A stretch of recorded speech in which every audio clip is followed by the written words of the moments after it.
என்னடா இந்த பிள்ளைய 1 வீக் பக்கமாக ஆளே காணும்னு நினச்சிங்களா? வேறு ஒன்றும் இல்லை, வீடியோ எண்டில் மறக்காமல் சொல்கிறேன். ஆக்சுவலாக வந்து 2 ரோஸ் கன்று வாங்கியிருந்தேன். அப்புறம் வந்து ஆல்ரெடி ஸ்பைடர் பிளான்ட் வாங்கியிருந்தேன்ல, அந்த 3 இதுக்கும் பாட்டு வாங்கலான்னு ஆன்லைனில் சர்ச் பண்ணேன். அது என்னடானா ரிசீவ் ஆகுறதுக்கே 12 டேஸ் பக்கமாக ஆயிரும்னு சொல்லிட்டாங்களா.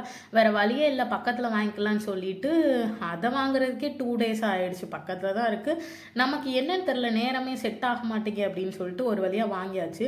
வாங்கி எல்லாம் அரேஞ்ச் பண்ணி வச்சுட்டு மாடிக்கு வர்றோம். சடன்னு சரியான மழை வந்துருச்சு. சரி, எல்லாத்தையும் அரேஞ்ச் பண்ணதெல்லாம் தூக்கி டெரஸில் வச்சிடலான்னு சொல்லி ஸ்டெப்ஸில் வச்சாச்சு. அதுவும் நல்லா ஜாலியாக குளிச்சுட்டு இருந்தது.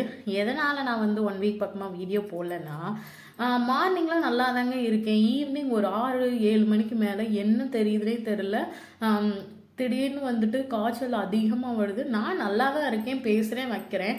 பட் வந்து என்னால் அந்த குளிரை தாங்கவே முடியல.